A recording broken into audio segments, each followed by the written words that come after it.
Hey, y'all, welcome back to the Don't Mom Alone podcast. I'm your host, Heather McFadden, and this is the place where I get to walk alongside you and connect you with people and resources so you know that you don't mom alone. And in this episode number 396, I am welcoming to the show Kimberly Galindo. It may be enlightening to go, oh, there is a pattern that only I can speak to. Yeah. And so I posture as like, all I've got is me. My thoughts, my feelings, my perspective, my needs, my request. And what a beautiful way of differentiating and honoring yourself, which I think is very sacred and very holy. You're an image bearer too. Kimberly is a licensed professional counselor supervisor. She's the owner of Aspen House Associates, which we've linked to in the show notes. She's a certified sex therapist, a EMDR certified therapist. She provides a variety of leadership, coaching, and counseling services. Today, I've invited her to the show to help share something I've heard her teach on before, which is related to communicating with others, holding on to self, and we reference an episode you need to go listen to first on self-differentiation, and staying connected with the important people in your life, whether that's a spouse or a parent or a child or a friend. And how do we practically communicate what is going on in us and stay connected with that other person? And I feel like she's really great at helping us narrow down a specific tool that feels a little clunky and awkward at first, but I promise you it's going to serve you well. So let's get right to it. Here we go. Kimberly, welcome to the Don't Mom Alone podcast. Thank you so much for having me. I'm so happy to hang out with you and all your listeners today. And on an ice day. I can't call it on snow. An ice day. It's not snow. I know. It's not a snow day. It's not. We've moved mountains. We have children entertained, and we get to chat. So thank you for doing all that to be with my people here. So Kimberly and I met through mutual friends. She came to our life team, which I've mentioned before, but if you haven't heard, it's a group of people I get together with once a month. It's my 4 bonus dads, my 2 counselors, call it. And you did a spouse's day where you came and just kind of gave us a little pump up on our marriage skills. And we're talking about trust and line of intimacy and I statement and I posture. And I was like, I need to have Kimberly come on the show and share some of this goodness with my peeps. So thank you for saying yes. Absolutely. Absolutely. Some of my favorite stuff to talk about, because I think it's seemingly so simple, but it's some of the hardest stuff to do in all relationships. And one of our mutual friends is Nancy Houston, who's been on the podcast before. She has talked about self-differentiation. And I'm going to tell you, if you're listening and you have not heard that episode, I'm going to tell you to pause and go do a little Google search, do a Don't Mom Alone, self-differentiation, if you can spell it, or Nancy Houston, and listen, because that kind of sets the foundation, don't you think, for this? Yes. I mean, you can give a little blip on what that is, but it's a huge concept. If you've never heard of it, it's going to like, oh, wow, perspective shifting. So tell us. Yeah. And I think, yes, just go listen to Nancy, all the above, copy paste. But the idea of differentiation, I think some of it is just, it's a little itchy and uncomfortable because it's counterintuitive. I think depending on what we were taught about relationships, meaning being differentiated from each other, the way I describe it is holding on to myself while being able to reach out and connect with the other. This idea that this kind of enmeshed, intertwined grip that we have around each other, whether it be our husbands or our kids, is actually not giving us connection. It's not giving us the other person in the way that our soul really longs for. And so the separateness, depending on your attachment story, which I've got my own, y'all, I get it. It feels scary to hold on to me while I reach out for the other, but you actually get more in the relationship and feel more whole in it, more connected in it. But it does feel counterintuitive. And I just always want to validate that differentiation doesn't feel like it fits at first, because it's not what most of us were taught to do. we were taught a very kind of, I'll chase you down and then I'll hold on to you for dear life, or I'm not going to even pursue that because it's scary and I might not get what I need. And so I'm just going to avoid it altogether kinds of attachment. But yeah, go listen to that for a deep dive on differentiation. But it's one of the bedrocks to a healthy relationship, whether it be your spouse, your kids, at work, people, everyone really, to be separate but connected is kind of the goal we're shooting for. And some people are like, wait, what? Wait, what? Separate and connected? I've never seen that modeled. I don't know what that's like. And it's huge once you recognize, especially with, yes, we're talking about a little marriage skills today, but like you said, these work for parent-child relationships. And I think absolutely that enmeshment happens because we're taught like care for and be everything for that child. And so to pull back and say, I can hold on to myself and still be in relationship with you is such a healthy gift to your child.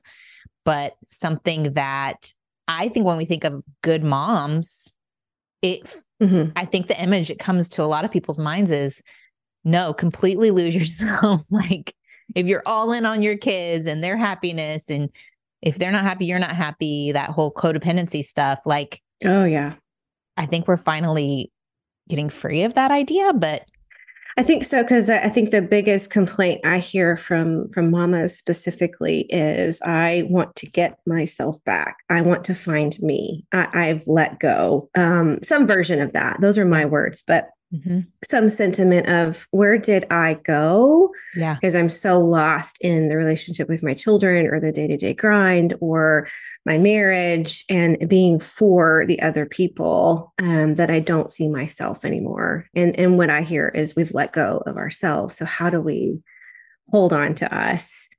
And that's this differentiation. But we in the therapy and coaching world, throw out these big, like you said, most of the time I have to spell check myself when I type out differentiation. Yeah.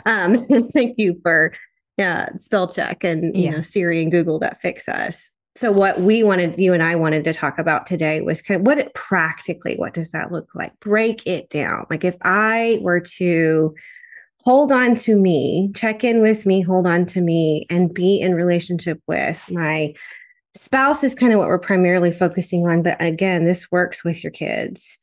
A couple of tools that I like to teach are the communication script. And within that, talking about eye posture and eye language. And then something called the line of intimacy. And I think depending on most folks at some point have been exposed to kind of the I statements. I and our marriage therapists and coaches at our practice kind of teach it a little bit differently because, I think some of the classic communication wheel, if you will, is like I feel. That didn't feel differentiated enough for us because it sounds like, hey, so when I'm feeling this thing, it's your fault. Yeah. And so I don't like that. I don't like blaming other people, but giving them the power over our emotions. It's not ideal. And so if you and your guests are okay with it, I'll just kind of walk you through. No, I would love that because I do. Yeah. When you presented it and you were like, I just don't like using you at all. I thought, oh, wow. Okay. This is good. This is a good practice for me. Because I do think you do this and I feel was very accusatory, even in my posture. And we'll talk about posture in a second, but I think it allows for that. And when you remove the you statements, you do have to check in with yourself and really decide to define, clue in, which as moms, I think we were very disconnected from. How is that impacting me? Whether it's your spouse, whether it's a friend, whether it's a friend. I mean, this even works for friends. Oh, 100%. I want, dream, therapist, coach, dream. If the world could have anything, it would be that we would all use I statements and posture. Yeah. We do this even with our team when I'm leading our team, like, hey, let's stay in a self-referencing place. Yeah. Okay. So what does this look like?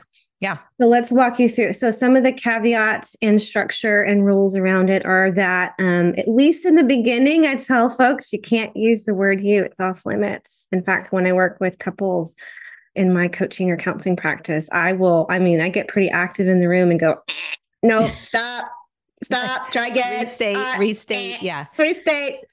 Because if you just can put yourself in that place for a second and just if you imagine hearing someone go, Heather, you said this thing and now I'm feeling, and you really did and didn't do. I mean, just in my body, I already feel defensive. I already feel like, oh, okay, yep. I'm going to start planning my argument and my defense and why I did what I did. I'm not in an open posture to hear what the other person has to say. And so if we can take you off the table and I will validate, it is the hardest step because we are so trained to be on the lookout for what the other person's doing and how it impacts us versus really checking in with, oh, something fired off for me. So we start with essentially the reflection statement. And that is, I don't want people to summarize. We are terrible at summary. Our filters are broken. They're a little bit messy, and we will summarize inaccurately and inevitably use the word you or some sort of posture that blames. Yeah. But you want to essentially, this is kind of locating where we are on the map. So you take a conversation, maybe it's dinner plans. And so just essentially, let's locate where we are. I heard the words about dinner plans. I don't want to repeat back to my husband, you said, and then you said, and then you didn't, and then you did, right? Because then we're getting into accusatory stuff. But like, so he can orient to what's going on for me. Yeah. I heard the phrase about dinner plans. So we want to locate. So what are we seeing? What did we hear? Or maybe we heard a word. I heard the word dinner. And that it was at that moment that something fired off inside of us. And then the next statement is, I feel. And we have to locate our emotions first. A little side tangent on emotions. Yes. We've done a couple episodes on that. Yes. Yeah. Yes. Emotions are just embodied experience. They're just going to give us energy to do whatever they're meant to do. They are not bad and they are not good. Some of them are pleasant. Some of them are not. But essentially, we want to use a feeling statement. And I feel confused, sad, angry, whatever it might be. If you use a phrase that says, and I feel that, or I feel like, you are not in a feeling statement anymore. You are now getting into cognition. So if it's, I heard the word dinner and I feel that, then we're going to go into a thought. So it's literally, I feel confused and disappointed. And then we get into the thinking statement. So it gets into, and I'm thinking, here's what's going on in my mind. One of the phrases I like is in the story I'm telling myself, because that's the crux of this. And the story I'm telling myself is, I said something about dinner yesterday. Now I'm hearing questions. I speak and I'm not heard. That's the story I'm telling myself. Right? And then I would like the request statement's going to come next. So we've kind of located where we are in the reflection statement. We've shared our feelings. We've shared our thought. And then we're going to get into the request statement. And this can be, again, depending on the issue, there may be a specific request. I need some clarity. I thought reservations were made, so I'm confused and disappointed. I need some clarity on what happened and where the breakdown is. Or sometimes it's, I just need you to know that. I just need you to know what I'm feeling. Sometimes there's not a request. Sometimes it's just a request for kind of just, maybe it's sort of almost a prayer or something to the general like space. Like, and I just want us to get to a place where we can have more clarity around these types of plans. I just want us to work towards that. Or could just be a lot of things. Is that okay to say we and us? Okay. Yeah, I think so. I mean, ideally, ideally, I'd like it to be like, and I want to find a rhythm around dinner plans for our family. And it could be some ours and things like that. Because sometimes it's you literally can't complete the sentence, but as much as you can, I still want you to fight for it. Can I say this and just say I? If you can, I think that's what I'd want you to fight for. And then the idea is that you volley it back and forth between the other person and they go, oh, okay. So I hear the question about dinner, and I'm feeling shocked because I was thinking that reservations were not my responsibility. And so I would like to get some clarity as well. That, and then you volley it back and forth until you feel like there's resolve. And I'm using kind of a benign example there, but essentially the goal is not sameness. Mm. The goal is not being in the same place. The goal is I want to understand where you are. I want to be understood. And so using the I statements, one, it's very diffusing. If someone says, hey, can I check in? So I heard or I saw that, just locate it, the word, the behavior. Sometimes it's an expression, like I saw an expression. Mm. I'm feeling nervous. I'm feeling anxious. I'm thinking to myself, I did something to put anger into the space and I need to defend something.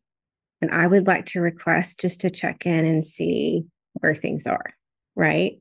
And Yeah. so sometimes it's just the little things that fire off. And I think, especially for depending on personalities, but intuitive kind of feeling types, something feels off in the space. I think a lot of times we'll self-forget, we'll dismiss, we'll invalidate.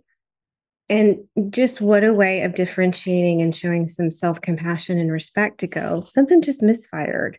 Mm. He doesn't have to think that it misfired. He might be okay. He's allowed to be okay and not confused. Yeah. And I can be in a different place. So that's the script. That's the kind of the model of communication. And the added layer over the last kind of couple of years that my business partner and I, as we've kind of worked on curriculum and developing marriage coaching programs and things like that, we're kind of like, there's a missing piece. And it's been over the last few years, and it's the posture. Because there's a lot of folks that I hear all the right words. They're like, I worked through your 4 things and I said, and I'm like, yeah. And it's still not going well because it's slippery. Mm-hmm. And the posture is off, meaning it's a combination of language, but also the heart, the way your body is postured, literally, the relational stance in the relationship, the intention.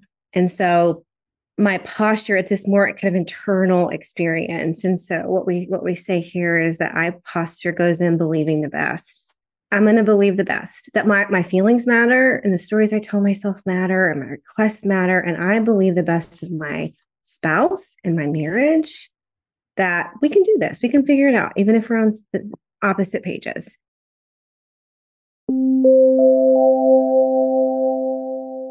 I love sharing this next sponsor with y'all because I have found it to be super effective in my own life. So much so that I just put in another order for more product, because when I don't use it, I get acne flare-ups. When I do, my skin stays clear and it's gentle. It's so effective and gentle and great. And I love it because what it does is it gives balance to my skin's microbiome. I'd never heard that word till I used GladSkin, but basically all other skin brands and prescription medicines, they create an imbalance, but GladSkin uses MicroBalance, a revolutionary smart protein that restores the balance of good and bad bacteria on my skin so it can heal.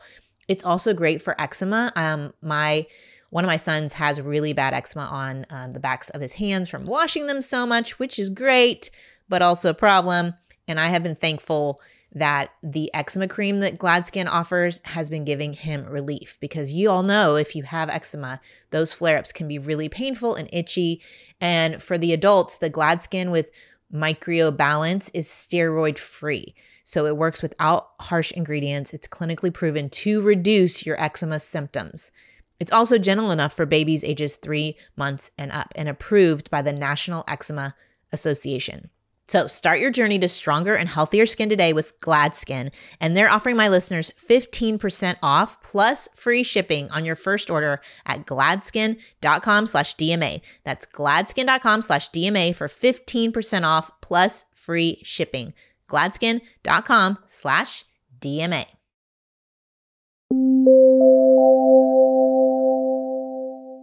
And even if like the history, you might be holding records. Yeah. Yeah. You know what I'm Well, saying? and we kind of go in with it's also believing the best is sometimes going, this is this present moment. Yep. And I'm going to Yeah. believe that this present moment could be different. Yeah. And even if it's the same, I can still use the script and go, oh, I heard this, and here's what I'm feeling. And here's a story I'm telling myself. And the story could be, I feel like I'm here a lot. And I'm feeling stuck in that. And I'm thinking, I want to get out of it. Yeah. And so it may be enlightening to go, oh, there is a pattern that only I can speak to. Yeah. And so I posture is like, all I've got is me, my thoughts, my feelings, my perspective, my needs, my request. And what a beautiful way of differentiating and honoring yourself, which I think is very sacred and very holy.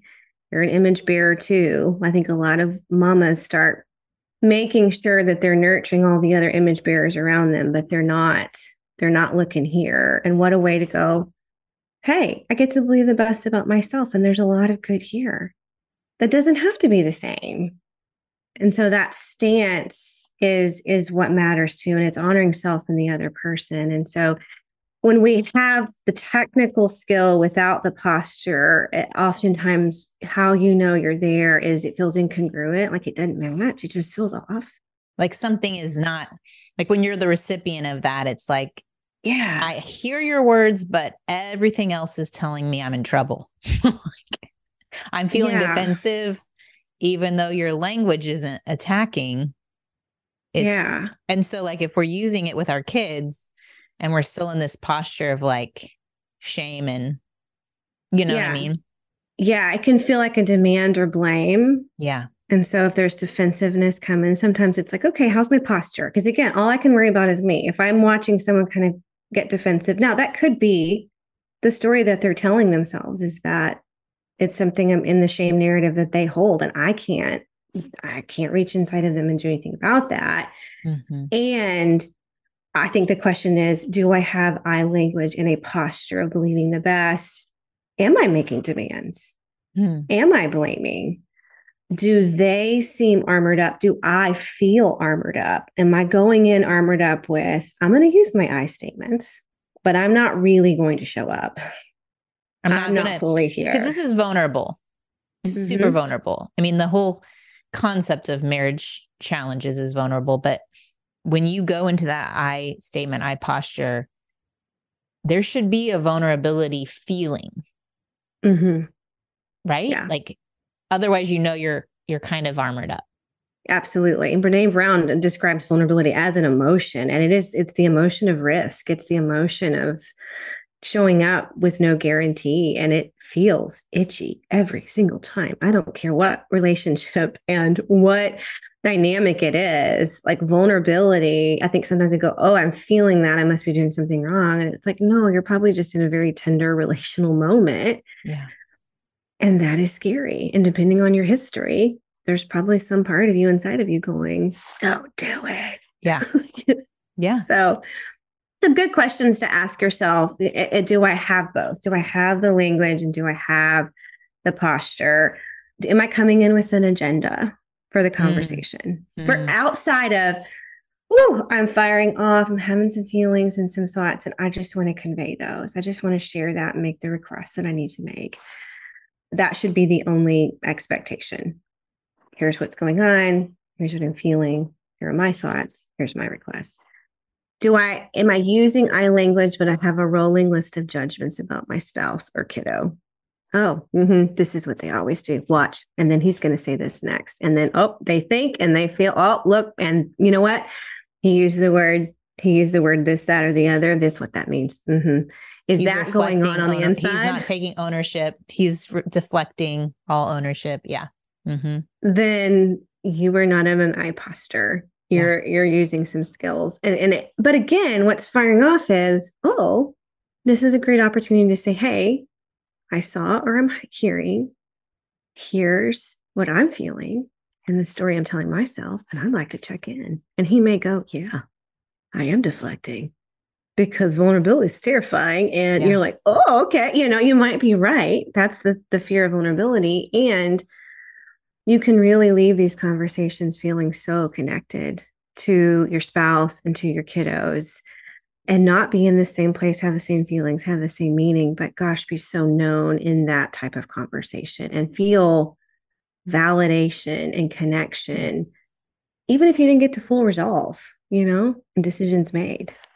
Well, and I think when I heard you speak on it, we're going to talk about line of intimacy, but I think it was when you were talking about that picture of this line, and I recognized where I was in orientation to the line for me and my spouse. And then I was like, okay, why is that? So I'm evaluating. Mm-hmm. And then I'm recognizing, oh, okay, I am seeing. And so then I had to, okay, how can I do this language to communicate my orientation to the line? And I don't know if you want to explain outline of intimacy or me to give my example to connect the two concepts.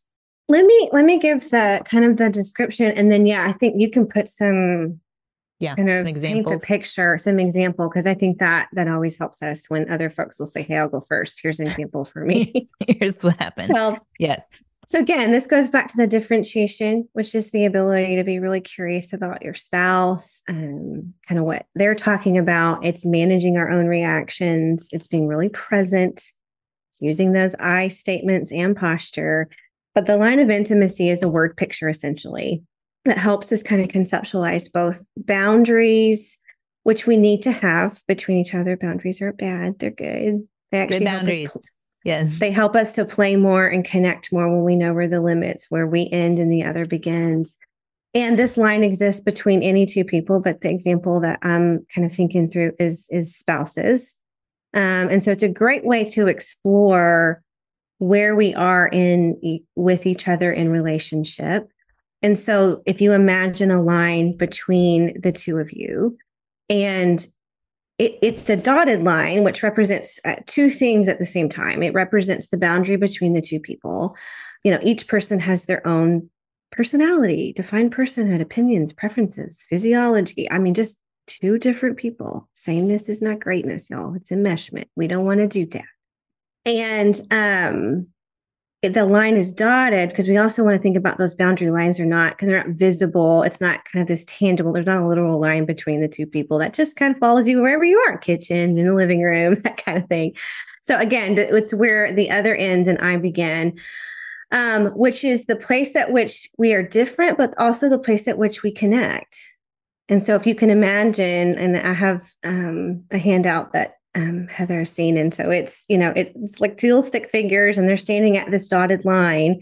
And the hoped for ideal place is that two people show up to the line on their side of the line with an open posture, using I language and I posture to say, hi, here I am. Here's what's going on for me. Yeah. I see you. Facing one another, not turned away. One another. Not arms crossed. Open posture, that's a language we use a lot in our process groups, but it kind of just means your body language even is communicating, but there isn't, like we said, a heart posture. There's just an openness that I'm going to be okay. Like I can show up in this conversation and not be defensive and not be attacking. And I'm feeling wholeness and identity and worth. And I'm like, these people, you have interacted with people who you show up and you have coffee with, and they are ready to have a conversation without blaming or shaming or, not only talking about the latte, but moving past that into deeper waters. And so, yes, that open posture.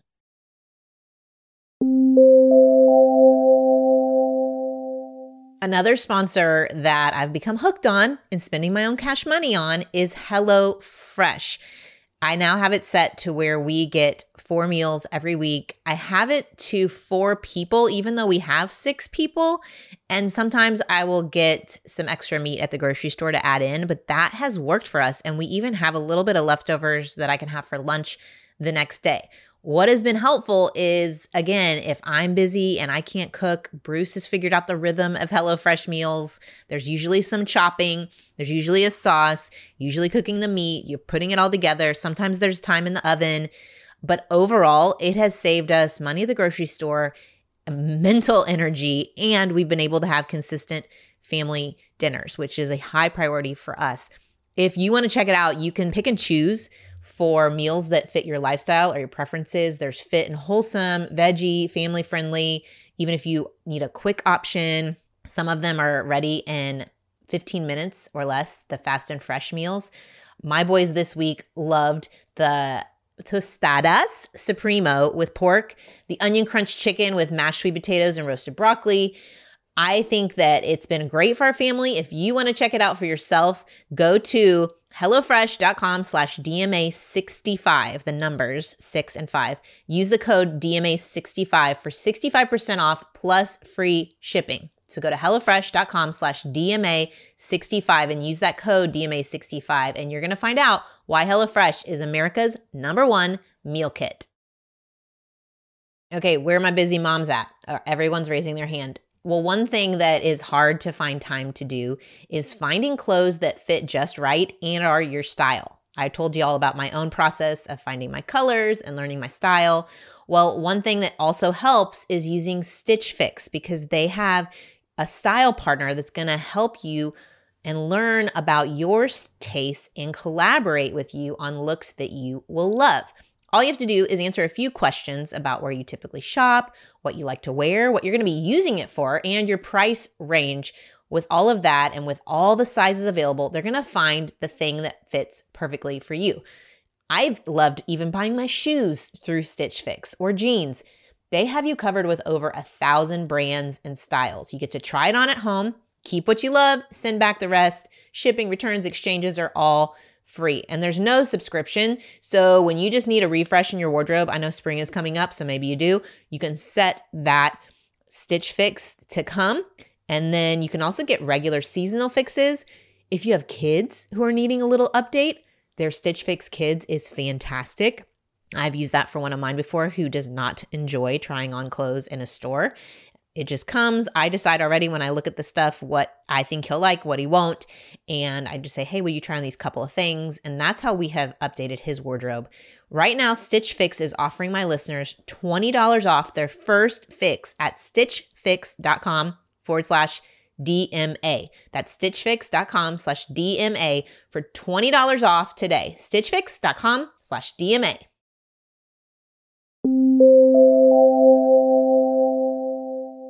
Yeah, and it's a place of honoring yourself. And so like, okay, how am I at the line right now? And it becomes a great tool to conceptualize where am I in relation to the line? And so like there's the kind of ideal place. Now, none of us stay in ideal places. So before people start, see all you Enneagram ones out there going, oh my gosh, I'm failing at relationships. And all of you kind of doer types out there. There are going to be times when our spouse is at the line and we're not there at all. Yeah. I'm just not even there. He is standing there in open posture and I am hiding behind else. the chair. I'm hiding behind the chair, right? Or I'm there, but I'm looking down. My arms are crossed. My back is turned. I'm there for a second, but I run away. I move away because a certain topic comes up. And so the question, where am I in relation to the line? I think this is a great check-in question for spouses. Where are we in relation to the line? Where are you in relation to the line? And in fact, a lot of times the kind of role playing that I'll do with couples is have them kind of sculpt themselves in the other. When you bring up this conversation, how would you sculpt? Are you at the line? Are you behind a tree somewhere? Are you curled up? Are you fist raised? Are you mad face? I mean, how are you at the line? It also softens the conversation too, versus, what's wrong with you? What's wrong with me is what sometimes people feel like when they're having hard conversations in marriage versus just like, hey, let's just check in. Yeah. Where am I? And sometimes I think I'm at the line, but then my husband may go, well, actually, I feel like you're at the line, but this is my experience. And again, if you can use that script, I see the line, I see us, and I'm feeling and I'm thinking, I see you. And this is where it's hard to, not use the you, but I see you at the line, but I feel like your back is turned, or I'm not allowed to see your eyes, or that kind of thing becomes a really sweet way to check in that feels a little more approachable and safe, still very tender, still very vulnerable, but a great example of all we can do is show up. We can't, ideally, you're not running over the line to go grab your spouse and make them stand there. I see this with a lot of women specifically, but men do it too, where they're chasing down and pulling spouse to the line and going, stand here, show up, look at me. Yeah. Can't demand vulnerability. We can't demand connection. In fact, if you do, then it's not really connection and vulnerability at all. And that's not very safe. And so am I running over the line to get my spouse? Am I running away? Or either one of us at the line? Just becomes a great list of questions to ask yourself when you think about, are we differentiated? How are we connecting? How are we kind of in this space together? And it does, we do have patterns. I feel like it goes back to that attachment style.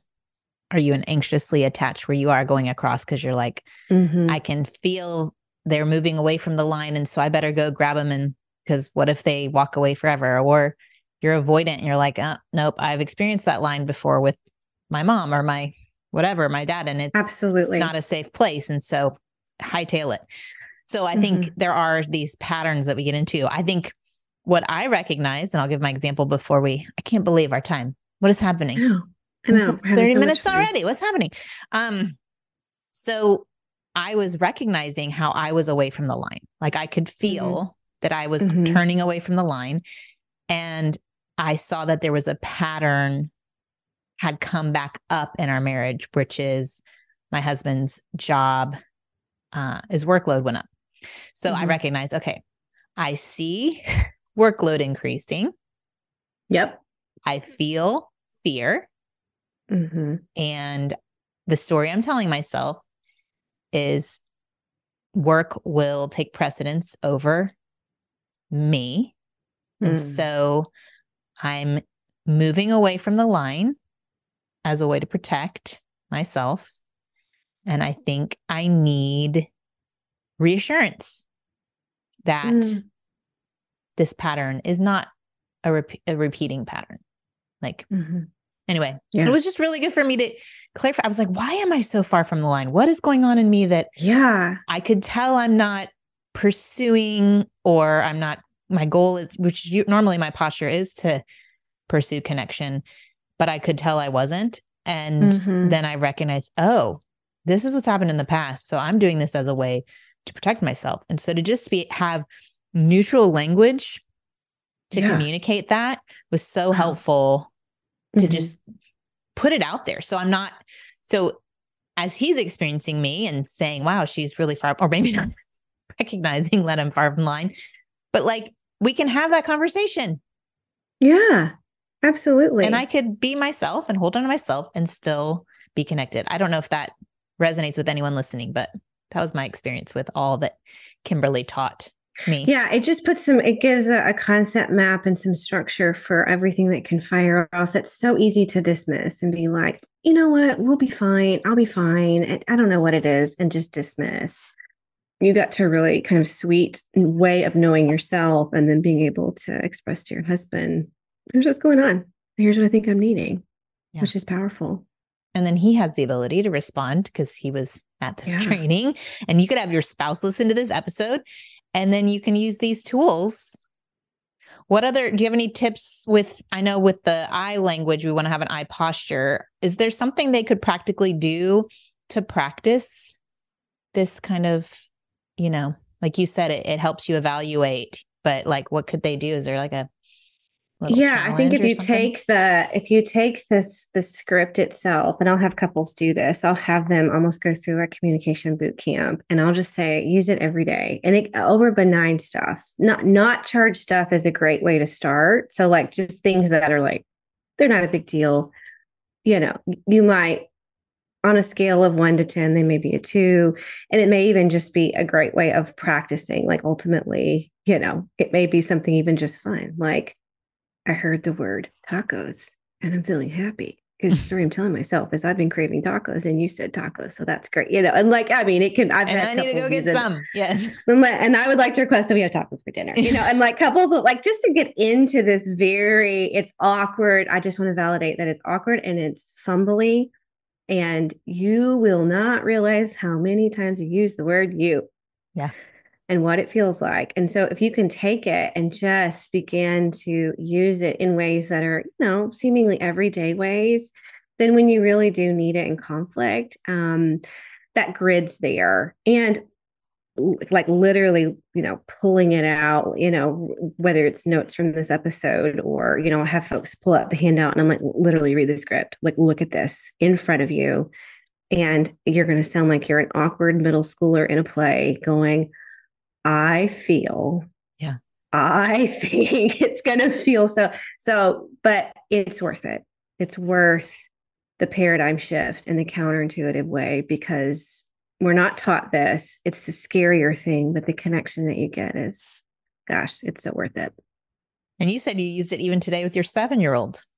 What would that look like? Yeah, absolutely. So, she has a little sister who's 2, and we wanted to blame little sister. And so I just used some of the words that she had said and said, hey, I heard the words and I'm feeling confused and frustrated because I'm thinking to myself, sister's not to blame for this. And I'd like to request some clarity on, help mommy understand what happened here.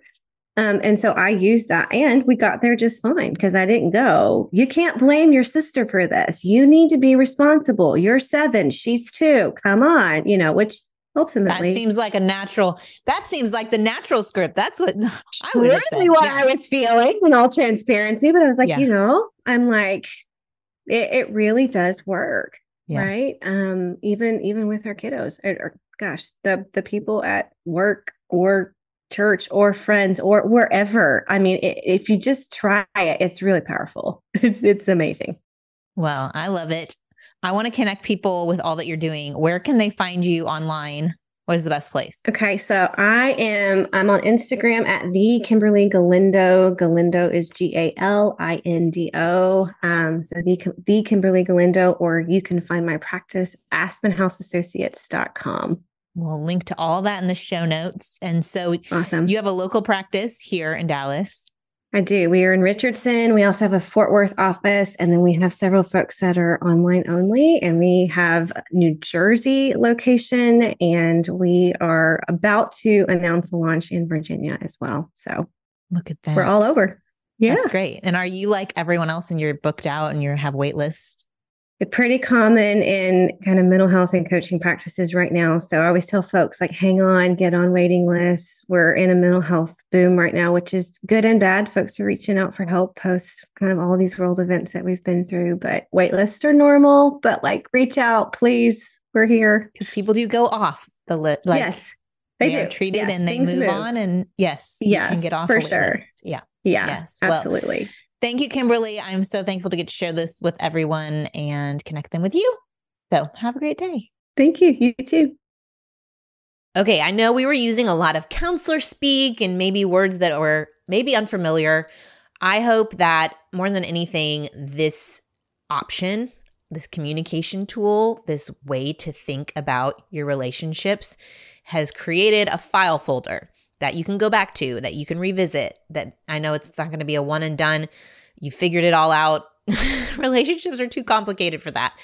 And, maybe it is one that you have your spouse or a friend or a parent listen to. And so that you can kind of ease your way into being less enmeshed and more differentiated. I am going to pray over us and pray over this process. And all of you, happy Valentine's Day if you're listening the week that this comes out.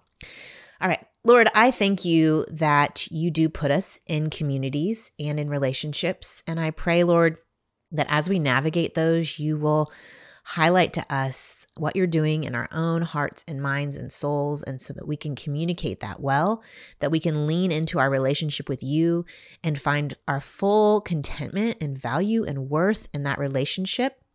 And then we can go and we can connect and we can love the people around us well without losing all of who you made us to be, but to help guide and connect with those people in our lives. I pray for marriages represented by people who are listening. I pray for families represented. I pray for heartbroken marriages that are in a place that needs your healing, Lord. I pray that you would come and supernaturally bring that healing. And I pray for all the things that you usually represented when we talk about marriages and relationships. And I just pray for your comfort, Lord, to come right in this moment, that your love would overwhelm the person who's listening, that they would feel your intimate connection with them.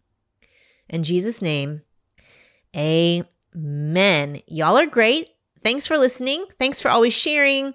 Thank you for your notes. I got some real sweet notes from last week's episode, how God just brought them at the right time for you as you were struggling with your kids.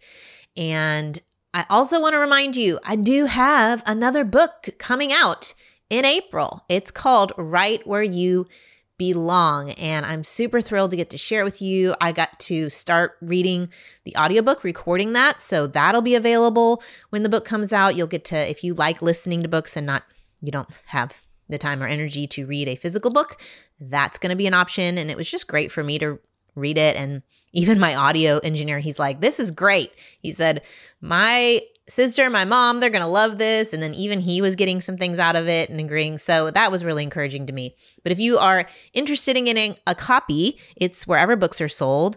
I know Baker Books, they usually have a discount even beyond Amazon, but it's definitely on Amazon. It's called Right Where You Belong by Heather McFadden.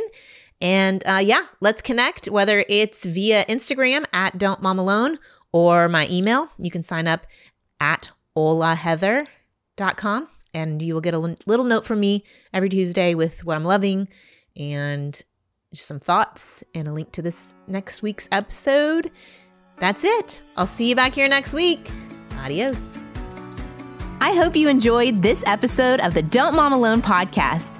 If you're wanting to connect with more people and more resources to help remind you that you're not alone, head over to don'tmomalone.com. That's where you'll also find show notes with any links mentioned by our guests. Most importantly, I want you to know the good news, the great news that you're not alone because God has promised to always be with you. With faith in Jesus Christ, the one who died for you and rose again, Jesus said when he left, he was going to leave a helper, a comforter, to be with us. God in us. Moms, that's superpower. So while you're washing dishes at your kitchen sink, while you're driving to and from work, while you're feeding that baby late into the night, while you're cleaning sticky floors, God promises to be just as present with you as when you're worshiping in a church pew. As it says in Zephaniah 3:17, the Lord your God is with you. He is mighty to save. He takes great delight in you. He will quiet you with his love, and he will rejoice over you with singing. Now that's good news. Have a great day.